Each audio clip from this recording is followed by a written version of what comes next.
प्यारे बच्चों, हम लोग इस वीडियो में देखने वाले हैं हिंदी व्याकरण का टॉपिक दूसरा, जिसका नाम है शब्द विचार। तो चलिए, अगर आप इस चैनल पर नए हैं तो चैनल को ज़रूर सब्सक्राइब कर लें और बेल आइकन प्रेस कर दें, जिससे कि हमारे द्वारा अपलोड की गई वीडियो की नोटिफिकेशन आपको टाइम पे मिलता रहे। तो चलिए, शब्द विचार के बारे में आज हम लोग पढ़ने वाले हैं। तो देखिए, आपके सामने सबसे पहला जो है शब्द कि शब्द किसे कहते हैं, है ना। तो चलिए देखिए, एक या उससे अधिक वर्णों और मात्राओं से बनी हुई सार्थक ध्वनि क्या कहलाती है? शब्द कहलाती है। चलिए इसको समझते हैं। देखिए क्या लिखा हुआ है, एक या फिर उससे अधिक, है ना। एक या उससे अधिक वर्णों, वर्ण आप इसके पहले वाले वीडियो में आपने वर्ण के बारे में जानकारी प्राप्त किया। वर्ण किसे कहते हैं, जैसा कि हमने वहाँ पर बताया भी था। तो वर्णों और मात्राओं से बनी हुई सार्थक ध्वनि, सार्थक का मतलब होता है कि उससे कुछ ना कुछ एक सार्थक शब्द बने। ये नहीं कि अटपटा टाइप का कोई ऐसा शब्द बन जाए। आपको वैसे शब्दों पे ध्यान नहीं देना है, उसका कुछ ना कुछ अर्थ निकले, है ना, उसका कुछ मतलब बने, है ना। तो वही कह रहा है कि एक या उससे अधिक वर्णों और मात्राओं से बनी हुई सार्थक ध्वनि को ही क्या कहा जाता है? शब्द कहा जाता है। यह नहीं कि आप कुछ से कुछ बना दो तो शब्द नहीं बनते हैं, उससे कुछ ना कुछ अर्थ निकलना चाहिए, उसका मतलब कुछ ना कुछ होना चाहिए।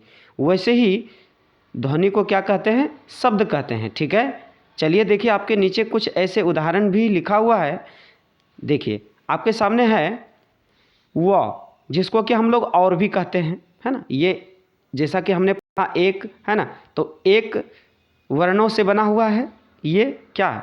ध्वनि, इसको हम लोग शब्द कहते हैं। एक वर्णों का ये क्या है? शब्द है। ठीक है, व का मतलब होता है और। उसी तरह से आपके सामने है नौ, नौ का मतलब क्या होता है? नहीं। ठीक आगे है आपका आकाश, धरती। तो कहीं ना कहीं इन सभी के बारे में अगर हम लोग देखें तो इसका कुछ ना कुछ मतलब होता है, इसका कुछ ना कुछ अर्थ होता है, सार्थक अर्थ होता है। ठीक है, उसी तरह से देखिए पानी।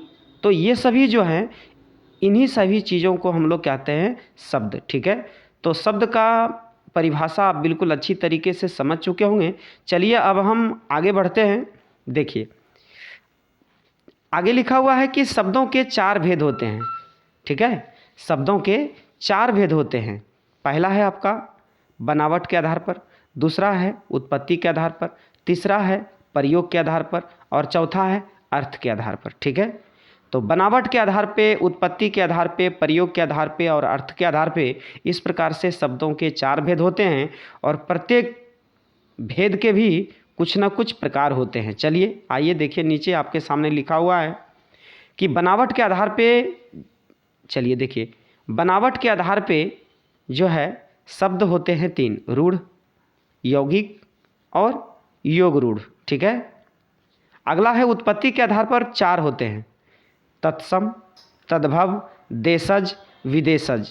ठीक है, उसी प्रकार से प्रयोग के आधार पर दो होते हैं, विकारी, अविकारी।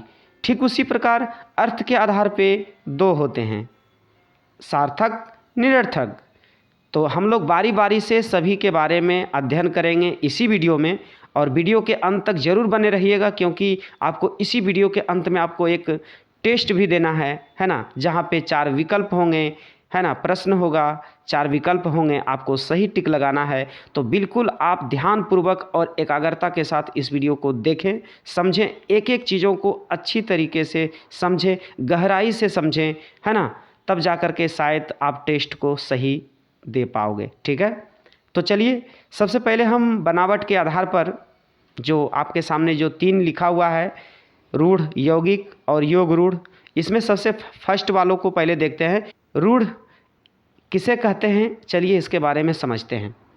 चलिए देखिए, आपके सामने बनावट के आधार पर शब्द के कितने भेद हो जाते हैं? तीन, जैसा कि हमने अभी तुरंत पढ़ा, है ना। तो पहला था आपका रूढ़। तो चलिए रूढ़ के बारे में जानकारी प्राप्त करते हैं।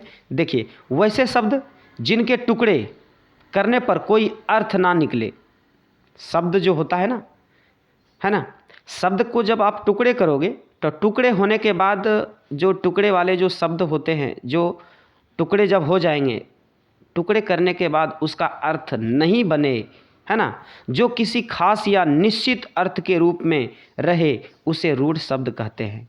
ठीक है, फिर से एक बार, वैसे शब्द जिनके टुकड़े करने पर कोई अर्थ ना निकले और साथ ही साथ जो किसी खास या निश्चित अर्थ के रूप में रहे, उसे रूढ़ शब्द कहते हैं। चलिए उदाहरण के द्वारा हम लोग इसको समझने का प्रयास करते हैं। जैसा कि आपके सामने लिखा हुआ घर है ना, जब आप इसका दो टुकड़ा करोगे तो इसका कोई अर्थ नहीं निकलेगा, ठीक है ना। लेकिन ये शब्द जो है ये खास शब्द है, कोई निश्चित शब्द है, इसका कुछ ना कुछ अर्थ होता है ना, बिना उसको टुकड़ा किए हुए। जब हम टुकड़ा कर दें तो उसका कोई अर्थ नहीं होता है, ठीक है ना। तो जैसे आपका हो गया घर, लोटा, डोरी इत्यादि, ठीक है। तो ये सभी शब्दों को यदि आप टुकड़ा करोगे तो इसका कोई अर्थ नहीं निकलता है ना। ये खास शब्द है, निश्चित शब्द है, ये अनिश्चित नहीं है, इसको बदला नहीं जा सकता है, इसको आप टुकड़ा नहीं कर सकते हो, ठीक है ना। तो ऐसे सारे शब्दों को रूढ़ शब्द कहा जाता है। बिल्कुल आपको समझ में आ चुका होगा। चलिए हम अब आगे देखते हैं यौगिक, ठीक है ना। देखिए आपके सामने अगला है यौगिक। तो यौगिक किसे कहते हैं? यौगिक कहते हैं जो शब्द दो या दो से अधिक शब्दों से बना है ना, जो शब्द दो या दो से अधिक शब्दों के मेल से बना हो और जिसके अलग अलग टुकड़े करने पर कोई अर्थ निकलता हो। इसके पहले हमने क्या पढ़ा? रूढ़, जिसमें कि हम लोग उसको जब दो टुकड़ों में विभाजित कर दे रहे थे तो उसका कोई अर्थ नहीं बन रहा था, है ना, वो बिल्कुल निश्चित था। लेकिन यहाँ पे ठीक उसका विपरीत बात हो रही है। दो या दो से अधिक शब्दों से बना जो हो शब्द, है ना, साथ ही साथ उसका जब हम लोग अलग अलग टुकड़े करते हैं, टुकड़े करने के बाद यदि उसका अर्थ निकलता हो, उसे क्या कहा जाता है? यौगिक शब्द कहा जाता है। जैसे आपके सामने नीचे कुछ उदाहरण भी है, चलिए उसके माध्यम से समझते हैं। जैसे देखिए विद्यालय, विद्यालय को जब आप टुकड़ों में बांटोगे तो हो जाएगा विद्या जोड़ आलय। तो विद्या तो जान ही रहे हो कि विद्या का मतलब होता है ज्ञान, है ना, और साथ ही साथ आलय, आलय का मतलब होता है क्या? घर, है ना। जहाँ पे ज्ञान का घर हो, विद्या का घर हो, उसे क्या कहा जाता है? विद्यालय कहा जाता है, ठीक है ना। तो आगे है देखिए हिमालय, हिम जोड़ आलय, हिम का मतलब होता है बर्फ, आलय मीन्स घर। तो कहीं ना कहीं जब हम उसको टुकड़ा करते हैं तो कुछ ना कुछ उसका क्या निकलता है? अर्थ निकलता है। ठीक उसी प्रकार से देवालय, देव जोड़ आलय, है ना। ठीक उसी तरह से देखिए है देवदूत, देव जोड़ दूत। तो कहीं ना कहीं जब हम इसको टुकड़ा करते हैं ना, तो टुकड़ा करने के बाद भी जो टुकड़े वाले जो शब्द होते हैं ना, उसका भी क्या निकलता है? कुछ ना कुछ अर्थ निकलता है। तो ऐसे सारे शब्दों को हम लोग क्या कहते हैं? यौगिक शब्द कहते हैं, ठीक है ना। चलिए, और यदि अपनी भाषा में अगर इसको समझना चाहो तो यौगिक शब्द कह सकते हो, उसे कहते हैं जिसको हम लोग क्या कर सकते हैं? संधि विच्छेद बना सकें, है ना, जिसको आप संधि विच्छेद कर सको, वैसे ही शब्दों को क्या कहा जाता है? यौगिक कहा जाता है। ये अपना लैंग्वेज में इसको याद रख सकते हो, है ना। चलिए अब चलिए हम आगे देखते हैं योग रूढ़, है ना, कि योग रूढ़ किसे कहते हैं। देखिए कि ऐसे शब्द जो दो या दो से अधिक शब्दों से मिलकर बने हों, जो दो या दो से अधिक शब्दों से मिलकर क्या किए हों? बने हों, है ना, जो अपना अर्थ छोड़कर विशेष अर्थ को प्रकट करते हों। अपना अर्थ छोड़ देता है और किसी दूसरे अर्थ को क्या करता है? वो प्रकट कर लेता है। वैसे ही शब्दों को हम लोग योग रूढ़ शब्द कहते हैं, ठीक है। जैसा कि आपके सामने देखिए, अपना शब्द को छोड़ दिया है और किसी दूसरे शब्दों का किसी दूसरे विशेष अर्थ प्रकट कर लिया है ये, है ना। देखिए जैसे लिखा हुआ लंबोदर, है ना, लंबोदर किसको कहते हैं? गणेश जी को। तो कहीं ना कहीं ये जो लंबोदर है अपना अर्थ को छोड़ करके ये दूसरे का क्या ले लिया है? अपना विशेष अर्थ ले लिया है। ठीक उसी प्रकार से दशानन, पंकज, चक्रपाणी, चंद्रशेखर, जलज, वरीज, पीताम्बर, है ना। जैसा कि आप अगर समास पढ़े होंगे तो वहाँ पर एक आता है बहुव्रीहि समास। तो ठीक आपको उसी तरह से इसको याद रखना है कि बहुव्रीहि समास में जो शब्द दूसरे के लिए आता हो, है ना, जो शब्द किसी दूसरे के लिए आता हो, है ना, आपको ध्यान ये रखना है, उसे ही योग रूढ़ कहा जाता। अपने शब्दों में, है ना, कुछ इस प्रकार से भी आप याद रख सकते हैं, है ना। जो शब्द दूसरे के लिए आए, कहीं ना कहीं उसका कुछ ना कुछ नाम निकल करके आ रहा हो, किसी दूसरे के लिए हो, है ना, कोई विशेष अर्थ बना दे रहा हो, ठीक है ना। लंबोदर, जैसे देखिए लंबोदर किसको कहते हैं, कोई ना कोई किसी दूसरे लोगों का नाम होता है ना, जैसे कि गणेश भगवान को कहते हैं, ठीक है। तो इस तरह से आप इसको याद रख सकते हो, ठीक है ना। तो चलिए, हमने योग रूढ़ के बारे में भी पढ़ा, इसके बाद इसका 3 जो थे कैटेगरी वो ख़त्म हो गया। अब उत्पत्ति के आधार पर पढ़ते हैं हम लोग। उत्पत्ति के आधार पर शब्द जो है सो 4 प्रकार के होते हैं, ठीक है। उत्पत्ति के आधार पर शब्द के 4 भेद होते हैं। पहला है तत्सम। आपके एग्जामों में ऑब्जेक्टिव में पूछा भी जाता है कि निम्नलिखित में से तत्सम शब्द कौन है, ठीक है। या तो शब्द ही दिया हुआ रहेगा, आपको बोलेगा बताइए निम्नलिखित में, है ना, कुछ दे देगा उदाहरण और कहेगा बताइए ये कौन सा शब्द है, तो आपको तत्सम, तद्भव, देशज, विदेशज, तो ये सब दिया हुआ रहता है, आपको सही ऑप्शन तक जाना पड़ता है ना। तो चलिए हम लोग तत्सम के बारे में पढ़ते हैं कि तत्सम किसे कहते हैं।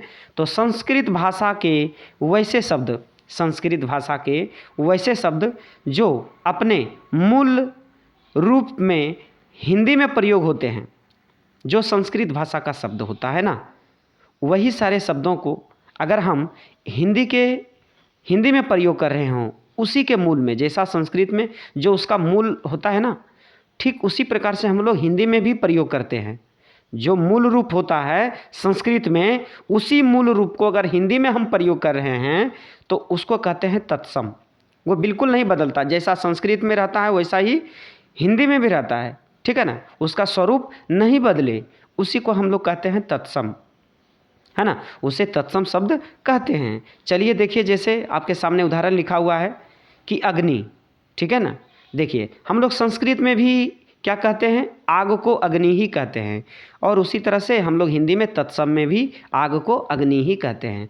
ठीक उसी तरह से देखिए पुत्र, है ना, तो पुत्र को हम लोग, जैसे बेटा होता है ना, तो बेटा को क्या बोला जाता है, पुत्र बोला जाता है संस्कृत में। ठीक उसी तरह से यहाँ पर देखिए हम लोग पुत्र बोल रहे हैं। वायु, हवा को क्या कहते हैं, वायु कहा जाता है ना। क्षेत्र, क्षेत्र को यहाँ पर हम लोग कह रहे हैं, जो जगह होता है ना, क्षेत्र, है ना, क्षेत्र कह रहे हैं, संस्कृत में भी क्षेत्र कहा जाता है। रात को रात्रि कहा जाता है, ठीक है। जगत, छात्र, मध्य, है ना, जिह्वा, रिक्त, जहाँ खाली जगह होते हैं उसको रिक्त बोलते हैं, है ना। मध्य मतलब बीच होता है। छात्र बोलते हैं, आपको पता है, जो विद्यार्थी होता है ना। छात्र, लड़का में उसको क्या कहा जाता है, छात्र कहा जाता है। लड़की को क्या कहा जाता है, छात्रा कहा जाता है। तो ये सभी शब्द जो है सो संस्कृत में प्रयोग किए जाते हैं, और जो संस्कृत में प्रयोग किए जाते हैं उसी शब्द को हम लोग तत्सम में भी प्रयोग करते हैं, ठीक है। तो आपको तत्सम क्या होती है आपको समझ में आ चुका होगा। संस्कृत में जो प्रयोग किए जाने वाले जो शब्द होते हैं उसी को हम लोग तत्सम में भी प्रयोग करते हैं हिंदी के अर्थ में, ठीक है। तो आपको ये तत्सम क्या होती है आपको समझ में आ चुका होगा। अब जब आपके सामने ऑप्शन होगा तो आप सही आंसर तक पहुंच जाओगे कि जिस प्रकार से संस्कृत में हम लोग यूज करते हैं, अगर वैसे ही शब्द अगर हमको उसी के स्वरूप में अगर शब्द हमें मिल जाए तो उसको तत्सम शब्द कहते हैं, ठीक है। चलिए अब अगला बढ़ते हैं। देखिए अगला है आपके सामने तद्भव, है ना। तद्भव, तद्भव किसे कहते हैं, तो देखिए संस्कृत भाषा के वैसे शब्द जो बदले हुए रूप में हिंदी में प्रयोग होते हैं। देखिए संस्कृत भाषा के जो शब्द हैं, जैसा कि हमने अभी तुरंत पढ़ा, उन्हीं सारे शब्दों को यदि अगर हिंदी में लिखें तो उसका अर्थ बदल जाता है, उसका जो है सो स्वरूप क्या होता है, बिल्कुल बदल जाता है, ठीक है ना। उसे क्या कहते हैं, तद्भव शब्द कहते हैं, ठीक है। जैसे कि हम वहाँ पढ़ रहे थे अग्नि, तो यहाँ हो जाएगा आग, है ना। वहाँ पढ़ रहे थे हम लोग क्षेत्र, तो यहाँ हो जाएगा खेत, है ना, खेत को ही हम लोग क्षेत्र बोलते हैं, ठीक है। हाथ, है ना, दूध, अगर संस्कृत में अगर हम बात करना चाहें तो दुग्ध बोलते हैं, है ना। सूरज, गांव, 5, है ना, धरती, शक्कर आदि। आपको समझ में आ चुका होगा, है ना, कि हम लोग तद्भव में कैसे सारे शब्दों का प्रयोग करते हैं। तो अभी आपने पढ़ा तत्सम, ये था आपका तद्भव। तो तत्सम और तद्भव एक दूसरे के कह सकते हो थोड़ा सा विपरीत है ना। जैसे कि वहाँ अग्नि पढ़ रहे थे तो यहाँ आग, वहाँ क्षेत्र पढ़ रहे थे तो यहाँ खेत, ठीक है। तो आपको ये डिफरेंट पता चल गया होगा, है ना। उसी तरह से देखिए गांव है, तो गांव को संस्कृत में ग्राम बोलते हैं, है ना। तो इस प्रकार से, तो ग्राम अगर कहें तो हो जाएगा तत्सम, अगर हम लोग गांव कहें तो हो जाएगा तद्भव। तो बिल्कुल आपको ये डिफरेंट पता चल गया होगा कि ये दोनों में आखिर मामला क्या है, ठीक है। तो चलिए अब हम लोग अगला बढ़ते हैं। देखिए आगे है देशज, तो कहीं ना कहीं इससे आपको पता चल रहा है देशज से, जो अपनी देश में बोला जाए भाषा, है ना। तो देखिए ठीक उसी प्रकार से परिभाषा भी है कि वैसे शब्द जो स्थानीय अथवा क्षेत्रीय के अंदर बोलचाल की जो भाषा होती है ना, और जो प्रचलित हो गए हों वैसे भाषा, साथ ही ना तो ये संस्कृत और ना ही किसी अन्य दूसरी भाषा में शब्द हैं, है ना तो किसी दूसरी भाषा के शब्द हैं, ऐसे शब्द को देशज शब्द कहते हैं। ठीक है, जैसे कहने का अर्थ है कि आपके जो क्षेत्र में बोले जाते हैं, आसपास के जो क्षेत्र में जो भाषा बोले जाते हैं, तो वही भाषा को हम लोग कहते हैं देशज भाषा। इसका ना तो संस्कृत में हम लोग बोलते हैं, है ना, साथ ही ना तो ये संस्कृत है और ना ही किसी अन्य दूसरी भाषा के शब्द हैं। ऐसे सारे जो शब्द होते हैं ना तो ये संस्कृत होता है, ना तो कोई और किसी दूसरी भाषा का शब्द होता है। ठीक है, ये बिल्कुल क्या होती है, हमारा क्षेत्रीय भाषा होती है। जो आसपास के लोकल भाषा जो होता है ना, वही होता है भाषा। ये हमारे आसपास के, है ना, जो क्षेत्र होते हैं ना, वहाँ पे ये से सारी भाषाओं को बोली जाती है। जैसे कि देखिए आपको भाषा से ही पकड़ में आ जाएगा कि ये क्षेत्रीय भाषा है या नहीं है। जैसे देखिए पगड़ी, गाड़ी, लोटा, जूता, चिड़िया, पेंट, है ना, लड़का, ये सभी हमारे आसपास के क्षेत्र में बोले जाते हैं ऐसी भाषाएं। तो जैसे ही आप देखोगे ऐसे सारे शब्द तो आपको समझ में आ जाएगा कि ये सारे भाषा हमारे देशों के आसपास के क्षेत्रों में बोला जाता है ना, हमारे लोकल क्षेत्र में बोला जाता है। तो ये सभी भाषाएं क्या हो जाएगी, देशज। अब है विदेशज। विदेशज आपको समझ में ही आ रहा है कि जो विदेशों से भाषा हमारे देशों में आ चुकी है, उसको हमारे देशों में बोला जा रहा है, विदेशों के शब्द को, उन्हीं सारी शब्दों को हम लोग क्या कहते हैं, विदेशज कहते हैं। ठीक है, तो चलिए देखिए इसका परिभाषा कि वैसे शब्द जो विदेशी भाषाओं से हिंदी में मिला दिए गए हैं उन्हें विदेशज कहते हैं। जैसे कि स्कूल, आपको पता है स्कूल क्या है, एक विदेशी भाषा है, इसको हम लोग हिंदी में क्या कर रहे हैं, पढ़ रहे हैं। ठीक है, मिला दिए गए हैं इसको हिंदी में। जैसे कमीज, टेलीफोन, रेडियो, स्टेशन, किताब, है ना, आलू, ये सभी जो भाषा है ये सभी विदेशों से आए गए भाषा है ना, और हम लोग यहाँ पे इसको हिंदी में मिला करके क्या करते हैं, यूज करते हैं, प्रयोग करते हैं। तो इन्हीं सारी भाषाओं को हम लोग क्या कहते हैं, विदेशज कहते हैं। तो आपको तत्सम, तद्भव, देशज, विदेशज आपको समझ में आ चुका होगा। चलिए मैं एक बार फिर से रिपीट कर दूं। देखिए मैंने आपको पहले पढ़ाया क्या, तत्सम। तत्सम क्या होती है, जो संस्कृत में जिस प्रकार से भाषा प्रयोग करते हैं उसी भाषाओं को यदि अगर हम संस्कृत में, हिंदी में भी प्रयोग कर रहे हो तो वैसी भाषा को हम लोग कहते हैं तत्सम। जैसे कि अग्नि, है ना, उसके बाद हम लोग पढ़े थे तत्सम के बाद तद्भव। तद्भव में जैसे अग्नि बोलते हैं ना, तो संस्कृत की भाषा को ही यदि हम हिंदी में प्रयोग कर रहे हैं तो वहाँ पर उसका क्या होती है, रूप बदल जाता है थोड़ा सा, है ना। जैसे हम लोग वहाँ अग्नि कहते हैं तो यहाँ हो जाएगा आग। ठीक है, अर्थ एक ही होता है पर उसका रूप बदल जाता है। ठीक है ना। चलिए अब देखिए हम लोग पढ़ रहे थे देशज, जो हमारे आसपास के क्षेत्र में जो बोली जाने वाली भाषा है उसको हम लोग कहते हैं देशज। जैसे पगड़ी हो गया, है ना, जैसा पढ़ रहे थे हम लोग चिड़िया। फिर आ जाता है विदेशज। विदेशज में जो हमारे विदेशों से जो भाषा हमारे हिंदी में जो मिल गई है, जैसे कि स्कूल, कमीज, टेलीफोन, जैसा कि आपके सामने उदाहरण भी है, रेडियो, स्टेशन, किताब, है ना। तो ये सभी भाषा जो है सो क्या है, विदेशों से आकर के हमारे हिंदी में मिला दिए गए हैं इन सारी भाषाओं को। तो ऐसे भाषा को विदेशज कहा जाता है। आप बिल्कुल ध्यानपूर्वक से एक एक चीज़ों को आप समझें, है ना। इसी वीडियो में आपको टेस्ट भी देने को मिलेगा, तो आप जब टेस्ट दोगे तो अगर आप बढ़िया से समझ रहे होंगे तो टेस्ट देना आपको क्या हो जाएगा, आसान हो जाएगा। तो चलिए अब हम अगले टॉपिक पे बात करते हैं। अगला है आपके सामने कि प्रयोग के आधार पर शब्द के दो भेद होते हैं। जी हाँ, हमने जैसा पढ़ा कि शब्द के जो प्रकार होते हैं वो 4 प्रकार होते हैं। 4 में से 2 के बारे में हमने जानकारी प्राप्त किया, है ना। अब है प्रयोग के आधार पर शब्द के 2 भेद होते हैं। पहला है विकारी, है ना। तो चलिए इसके बारे में पढ़ते हैं कि वैसे शब्द जिनके रूप लिंग, है ना, जो कि स्त्रीलिंग पुल्लिंग होता है हम लोग जानते हैं ना, साथ ही वचन, एक वचन, है ना, और बहुवचन। और संस्कृत में 3 वचन होते हैं, एक वचन, द्विवचन और बहुवचन। ठीक है, इन बातों को ध्यान रखेंगे, एग्जामों में भी पूछ लेता है। अगला है पुरुष, है ना। जैसे कि क्या होता है, प्रथम पुरुष और उत्तम पुरुष। तो इस प्रकार से इन्हीं सारी चीज़ों को वही कह रहा है कि वैसे शब्द जिनके रूप क्या होते हैं, लिंग, वचन और पुरुष, काल भी कह सकते हैं, आदि के कारण क्या होता है, ये बदलते रहते हैं, है ना, बदलते हैं, उसे ही क्या कहते हैं, विकारी शब्द कहते हैं। ठीक है, जैसे देखिए आपके सामने लिखा हुआ उदाहरण में लड़का, लड़का क्या है, ये कहीं ना कहीं लिंग है ना, पुरुष का। ठीक है, फिर है लड़की, ये सभी लिंग हो गया। लड़कों, है ना, बहुत सारे लड़कों की बात हो रही है, वचन में चला गया, एक वचन और बहुवचन, ये बहुवचन का बात है। मैं, ठीक है, मुझे, हमें, हमारे, ये सभी पुरुष है ना। तो कहीं ना कहीं आपको ये चीज़ें समझ में आ चुका होगा कि जहाँ पर लिंग, वचन और पुरुष का, है ना, ये सभी चीज़ों का अगर बात हो रहा हो तो वे सभी को कहते हैं विकारी, है ना, विकारी शब्द। ठीक है, अब चलिए दूसरा हम देखते हैं अविकारी शब्द। अविकारी शब्द, देखिए अविकारी शब्द किसे कहते हैं, तो वैसे शब्द जिनके रूप लिंग, वचन और पुरुष आदि के कारण नहीं बदले, विकारी में बदले और अविकारी में नहीं बदले। ठीक है, उसे अविकारी शब्द कहते हैं, जैसे कि यहाँ, वहाँ, ताज़ा, किंतु। ठीक है ना, ये सभी जो सो ना तो लिंग है, ना तो वचन है, ना तो पुरुष है ना, बिल्कुल ये सभी से हट के है।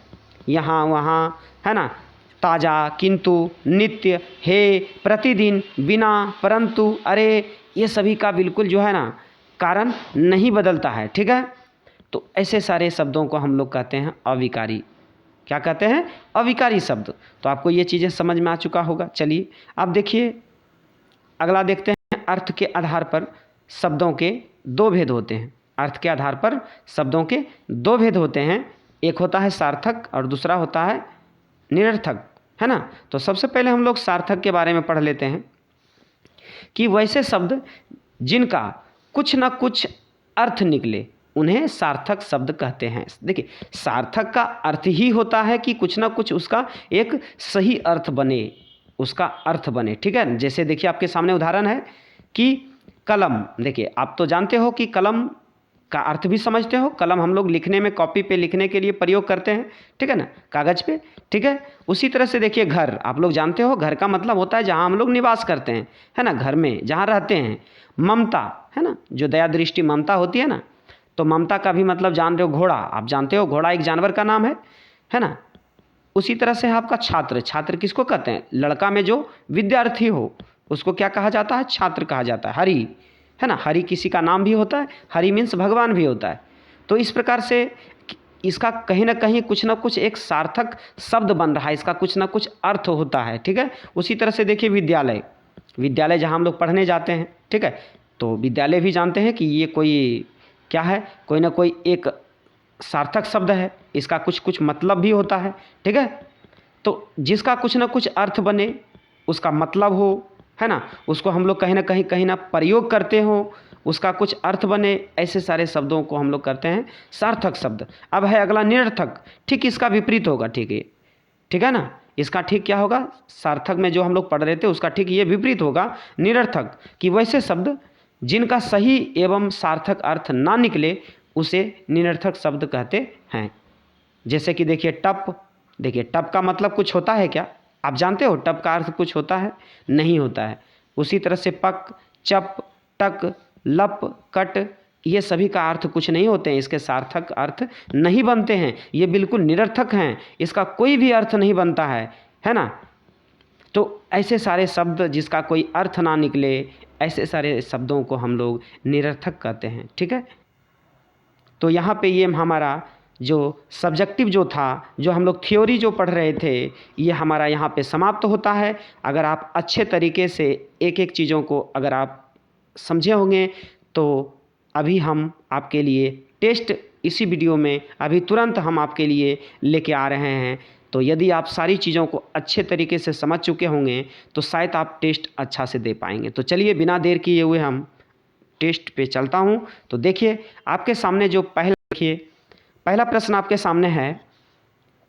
अब हम आपको कुछ नहीं बताएंगे, सिर्फ हम प्रश्न पढ़ेंगे, आपके सामने ऑप्शन होगा, आप खुद प्रयास करेंगे देने का, और मैं भी आपको बाद में बताऊंगा कि इसका सही आंसर क्या होगा। ठीक है, चलिए देखिए आपके सामने पहला प्रश्न है कि बनावट के आधार पर जी हाँ, बनावट के आधार पर शब्द के भेद हैं, यानी शब्द के कितने भेद होते हैं बनावट के आधार पर। जैसा कि हमने अभी वीडियो में बता भी रहा था, जिस समय थ्योरी पढ़ा रहा था कि बनावट के आधार पर शब्द के कितने भेद होते हैं। तो चलिए, ऑप्शन आपके सामने है 4, आपको बताना है इसमें से 3 गलत है, 1 सही है। आपको सही का चुनाव करना है, आंसर आप देने का प्रयास करें।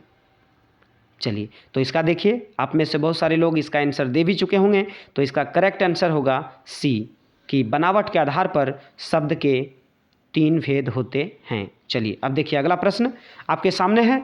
अगला प्रश्न है कि बनावट के आधार पर शब्द के कौन से भेद हैं। बनावट के आधार पर शब्द के कौन से भेद हैं। हम लोग जानते हैं कि अभी तुरंत पढ़ा कि बनावट के आधार पर शब्द के 3 भेद होते हैं। अब 3 भेद कौन कौन से होते हैं, उनमें से आपको चुनना है इसमें से कि ये जो दिए गए 4 ऑप्शन है, इसमें से शायद कौन सा ऑप्शन सही होगा, आपको ये बताना है। तो देखिए, इसका करेक्ट आंसर होगा डी, क्योंकि शब्द के 3 भेद होते हैं। एक होता है रूढ़, यौगिक और योग रूढ़। यहाँ पे आपका तीनों था दिया हुआ। अगर आपके एग्जाम में अगर कोई एक ही रहे, है ना, इसमें से तीनों में से कोई एक ही रहे, तो आपको आंसर तक सही पहुँचना है, ठीक है ना। तो आपको यदि याद होगा कि बनावट के आधार पर जो है 3 भेद होते हैं, रूढ़, यौगिक और योग रूढ़, तो शायद आप आंसर तक पहुंच सकते हैं। तो आपको तीनों याद रखना है बनावट के आधार पर, ठीक है। चलिए, अब अगला प्रश्न आपके सामने है कि रूढ़ शब्द हैं। देखिए, अब आपके सामने लिखा हुआ है शब्द, और इसमें से आपको चुनना है कि रूढ़ शब्द कौन है। जैसे आपके सामने ऑप्शन है लोटा, पायजामा, है ना, पुत्र, पंकज। तो आपको ये बताना है कि इसमें से रूढ़ शब्द कौन है। तो देखिए, मैंने आपको बताया था रूढ़ शब्द उसे कहते हैं जिसको कि हम लोग क्या कर सकते हैं, टुकड़ा नहीं कर सकते हैं, ठीक है। यानी टुकड़े करने पर कोई उसका अर्थ नहीं बनता है, वैसे शब्दों को रूढ़ कहा जाता है। तो देखिए, लोटा होगा इसका करेक्ट आंसर, ठीक है। चलिए, अब देखिए अगला प्रश्न देखते हैं। अगला प्रश्न आपके सामने है कि रूढ़ शब्द नहीं है। जी हाँ, रूढ़ शब्द नहीं है। तो इनमें से आपको बताना है कि रूढ़ शब्द कौन नहीं है, ठीक है। चौथा नंबर प्रश्न है, रूढ़ शब्द नहीं है। तो बताइए, आपके सामने 4 ऑप्शन है, सही आंसर क्या होगा, आपको आंसर तक पहुंचना है। तो देखिए, इसका करेक्ट आंसर होगा आकाश। क्या होगा, आकाश, ठीक है। चलिए, अब देखिए अगला प्रश्न आपके सामने है 5वां, कि विद्यालय है। तो विद्यालय कौन सा शब्द है, यौगिक है, रूढ़ है या योग रूढ़ है, आपको बताना है। या फिर इन तीनों में से कोई नहीं है, तो आप डी नंबर ऑप्शन लगा सकते हो कि इनमें से कोई नहीं। तो चलिए, इसका शब्द देखिए कि कौन सा शब्द क्या कहलाएगा, विद्यालय कहलाएगा। तो इसका करेक्ट आंसर होगा आपका ए, यौगिक। विद्यालय क्या है, यौगिक है, क्योंकि यौगिक की जो परिभाषा होती है कि जब आप 2 शब्द को जब आप उसको टुकड़ा करोगे, तो टुकड़ा होने के बाद भी उसका कुछ ना कुछ अर्थ बनता है। जैसे विद्या जोड़ आलय, विद्या का अर्थ होता है ज्ञान, है ना, विद्या, और साथ ही साथ अगला है आलय, आलय का मतलब होता है घर, ठीक है। तो चलिए, अब देखिए अगला देखते हैं। अगला आपके सामने है, अब देखिए अगला प्रश्न आपके सामने है कि यौगिक शब्द नहीं है। आपको बताना है, ऑप्शन आपके सामने 4 है। तो इसमें से आपको ये चुनना है कि यौगिक शब्द कौन नहीं है। इसमें से 3 यौगिक शब्द होगा, 1 नहीं होगा। तो नहीं वाला कौन है, इसी का आपको चुनाव करना है। तो देखिए, इसका करेक्ट आंसर होगा ढलेल। ये जैसो यौगिक शब्द नहीं है, क्योंकि इसका जब हम टुकड़ा करते हैं तो इससे कोई अर्थ नहीं बनता है, ठीक है ना। तो ये हो जाएगा आपका नहीं, ठीक है, यौगिक शब्द ये नहीं है। अगला देखिए प्रश्न है, चलिए अगला प्रश्न है 7वां, कि लंबोदर शब्द हैं। तो आपको बताना है कि निम्नलिखित में से ये जो 4 ऑप्शन आपके सामने है, इसमें से कौन जो है सो लंबोदर शब्द है, ठीक है। तो इसका करेक्ट आंसर होगा योग रूढ़, ठीक है। चलिए, अब देखिए अगला प्रश्न देखते हैं। अगला प्रश्न आपके सामने है कि योग रूढ़ है, ठीक है ना। अब आपके सामने प्रश्न दिया गया है कि योग रूढ़ निम्नलिखित में से कौन है, आपको ये बताना है, ठीक है। तो मैंने योग रूढ़ में बताया भी था कि जो शब्द क्या है, जो दूसरे के लिए आ जाए, है ना, जैसे कि आपका पंकज हो गया, दशानन, लंबोदर, यानी कहने का अर्थ है ये सभी के सभी हो जाएंगे उपयुक्त में से सभी, ठीक है। इसका करेक्ट आंसर होगा डी। अब चलिए देखिए अगला प्रश्न देखते हैं। अगला प्रश्न आपके सामने है कि उत्पत्ति के आधार पर शब्द के कितने भेद होते हैं। उत्पत्ति के आधार पर शब्द के भेद कितने हैं, ऑप्शन आपके सामने है। आपको आंसर तक पहुंचना है कि इसका सही आंसर क्या होगा। तो देखिए, इसका सही आंसर होगा डी, है ना। उत्पत्ति के आधार पर शब्द के 4 भेद होते हैं। चलिए अब देखिए अगला प्रश्न देखते हैं। अगला प्रश्न आपके सामने है कि उत्पत्ति के आधार पर शब्द के कितने भेद होते हैं। उत्पत्ति के आधार पर शब्द के कितने भेद होते हैं। ऑप्शन आपके सामने है। तो देखिए इसका करेक्ट आंसर होगा ए, देशज। क्या होगा? देशज। ठीक है। चलिए अब देखिए अगला प्रश्न देखते हैं। अगला प्रश्न आपके सामने है, उत्पत्ति के आधार पर शब्दों के इनमें से कौन सा भेद नहीं है। उत्पत्ति के आधार पर शब्दों का इनमें से कौन सा भेद नहीं है। तो देखिए इसका करेक्ट आंसर होगा बी, सार्थक। ठीक है। चलिए अब देखिए अगला प्रश्न देखते हैं। अगला प्रश्न आपके सामने है कि तत्सम शब्द है। तत्सम शब्द कौन है? आपके सामने 4 ऑप्शन है, आपको ये बताना है कि निम्नलिखित में से तत्सम शब्द कौन है। तो इसका करेक्ट आंसर होगा पुत्र, है ना। जो संस्कृत में जो भाषा का प्रयोग होता है उसको तत्सम शब्द कहते हैं। ठीक है, हिंदी में। ठीक है ना। संस्कृत की भाषा को अगर हिंदी में हम प्रयोग कर रहे हों वैसी भाषा को हम लोग कहते हैं तत्सम शब्द। अब अगला है कि तत्सम शब्द नहीं है। आपको इसमें बताना है कि निम्नलिखित में से कौन तत्सम शब्द नहीं है। ठीक है। तो देखिए इसका करेक्ट आंसर हो जाएगा सी, आंसू। ठीक है। चलिए अब देखिए अगला प्रश्न देखते हैं। इसका करेक्ट आंसर क्या होगा? तो इसका करेक्ट आंसर हो जाएगा उपयुक्त में से सभी। ठीक है। चलिए देखिए अगला प्रश्न है कि संस्कृत के वे शब्द जो बदले हुए रूप के साथ हिंदी में प्रयोग किए जाते हैं। ठीक है। संस्कृत के वैसे शब्द जो बदले हुए रूप में हम लोग क्या करते हैं, हिंदी में प्रयोग करते हैं, वैसे शब्दों को क्या कहा जाता है? आपको आंसर देना है। तो इसका करेक्ट आंसर जो होगा वो आप बताइए, इसका क्या होगा? वो हो जाएगा तद्भव। क्या हो जाएगा? तद्भव। ठीक है। चलिए अब देखिए हम अगला प्रश्न देखते हैं। अगला प्रश्न आपके सामने है कि विदेशी भाषाओं से हिंदी में आए हुए शब्दों को क्या कहते हैं। तो विदेशी भाषाओं से हमारे हिंदी में आए हैं तो वैसी भाषाओं को कहते हैं विदेशज। ठीक है। अगला प्रश्न है कि विदेशज शब्द कौन है निम्नलिखित में से। आपके सामने ऑप्शन है कि इसमें से विदेशज शब्द कौन है। तो देखिए आपको मैंने बताया भी था कि कमीज क्या है, विदेशज शब्द है। ठीक है। चलिए अब देखिए अगला प्रश्न आपके सामने है। अगला प्रश्न कहता है कि विदेशज शब्द नहीं है, यानी कि इसमें से 3 है आपका विदेशज, एक नहीं है। तो आपको बताना है कि इसमें से एक कौन सा है जो कि विदेशज शब्द नहीं। तो देखिए ऑप्शन होगा बी, है ना, ढलेल। ठीक है। चलिए अब देखिए अगला प्रश्न है कि क्षेत्रीय अथवा स्थानीय बोलचाल के शब्दों में कहते हैं। तो जो क्षेत्रीय और स्थानीय बोलचाल में जो हम लोग प्रयोग करते हैं वैसे शब्दों को क्या कहा जाता है? देशज कहा जाता है। ठीक है। इसका करेक्ट आंसर होगा सी। चलिए अब देखिए अगला प्रश्न देखते हैं। अगला प्रश्न आपके सामने है कि देशज शब्द हैं। ऑप्शन आपके सामने 4 हैं, इसमें से कौन देशज है जो देशों में बोली जाती है हमारे, है ना, आसपास क्षेत्र में बोली जाती है। जैसा कि आपके सामने ऑप्शन है गाड़ी, पगड़ी, लोटा और उपयुक्त में से सभी। तो इसका करेक्ट आंसर होगा डी, है ना, उपयुक्त में से सभी। अगला प्रश्न है कि प्रयोग के आधार पर शब्द के कितने भेद होते हैं। प्रयोग के आधार पर शब्द के कितने भेद होते हैं। ठीक है। ऑप्शन आपके सामने है, आपको बताना है कि प्रयोग के आधार पर शब्द के कितने भेद होते हैं। तो ऑप्शन नंबर होगा बी, है ना, 2, कि प्रयोग के आधार पर शब्दों के 2 भेद होते हैं। ठीक है। चलिए अब देखिए अगला प्रश्न है आपके सामने कि प्रयोग के आधार पर शब्द के भेद के अंतर्गत हैं। तो देखिए प्रयोग के आधार पर हमने पढ़ा कि 2 भेद होते हैं। अब 2 भेद कौन होते हैं आपको यदि पता होगा तब तो आप सही टिक कर पाओगे, नहीं पता होगा तो फिर तो दिक्कत है ना। तो देखिए प्रयोग के आधार पर 2 भेद होते हैं, एक होता है विकारी और दूसरा होता है अविकारी। तो इस प्रकार से कहा जाए इसका करेक्ट आंसर होगा सी, ए और बी दोनों होगा। ठीक है। चलिए अब देखिए अगला प्रश्न देखते हैं। अगला प्रश्न आपके सामने है कि ताज़ा, ये जो शब्द है ताज़ा, ये कौन सा शब्द है? विकारी, अविकारी, तत्सम या रूढ़। ठीक है। तो आपको आंसर देना है। तो देखिए ताज़ा, ताज़ा का मतलब क्या ताज़ा, ठीक है ना, आपको बताना है कि ये शब्द कौन सा है शब्द है। तो देखिए इसका करेक्ट आंसर होगा बी, है ना, अविकारी। ठीक है। चलिए अब देखिए अगला प्रश्न है आपके सामने कि अविकारी शब्द हैं, इसमें से अविकारी शब्द कौन सा है आपको ये बताना है। ठीक है।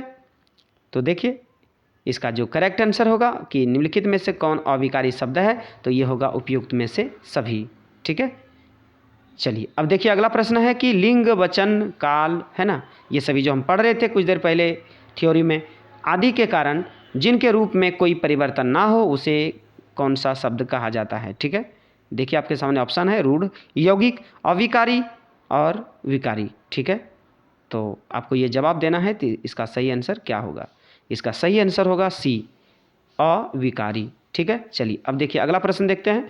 अगला प्रश्न आपके सामने है कि लिंग, वचन, काल आदि के कारण जिन शब्दों का रूप परिवर्तन हो उसे क्या कहते हैं? तो जिसका परिवर्तन हो जाए उसको क्या कहते हैं? विकारी, और जिसका परिवर्तन ना हो वैसे शब्दों को कहते हैं अविकारी। ठीक है, चलिए अब देखिए अगला प्रश्न आपके सामने है। अगला प्रश्न है कि विकारी शब्द हैं, तो देखिए आपके सामने ऑप्शन है, इसमें से आपको ये बताना है कि विकारी शब्द कौन है। ठीक है, तो देखिए इसमें से विकारी जो शब्द होगा वो होगा इनमें से सभी, यानी कि उपयुक्त में से सभी। चलिए अब देखिए अगला प्रश्न है, अविकारी शब्द नहीं है, आपको नहीं देखना है, यानी इसमें से एक ऐसा शब्द है जो कि अविकारी शब्द नहीं है। ठीक है, तो इसका करेक्ट आंसर होगा डी, कलम, है ना। चलिए अब देखिए अगला प्रश्न है कि अर्थ के आधार पर शब्द के कितने भेद होते हैं? अर्थ के आधार पर शब्द के कितने भेद होते हैं? तो इसका करेक्ट आंसर होगा बी, 2, है ना। अर्थ के आधार पर शब्द के 2 भेद होते हैं। चलिए अब देखिए अगला प्रश्न आपके सामने है कि अर्थ के आधार पर शब्द के भेद कौन हैं इसमें, है ना। अर्थ के आधार पर शब्द के भेद के अंतर्गत हैं, तो कौन इसके अंतर्गत है शब्द के अर्थ के आधार पर? तो आपको बताना है। तो यदि आपको पता होगा तो सही तो आंसर कर पाओगे, नहीं तो फिर नहीं कर पाओगे। तो देखिए अर्थ के आधार पर शब्द के 2 भेद होते हैं, एक होता है सार्थक और दूसरा होता है निरर्थक। तो इसका करेक्ट आंसर हो जाएगा सी, ए और बी दोनों। ठीक है, चलिए अब देखिए अगला प्रश्न है कि टक है, तो पता है ना आपको कि टक का अर्थ कुछ नहीं होता है, यानी एक ये क्या है? निरर्थक शब्द है। ठीक है, इसका करेक्ट आंसर हो जाएगा ए।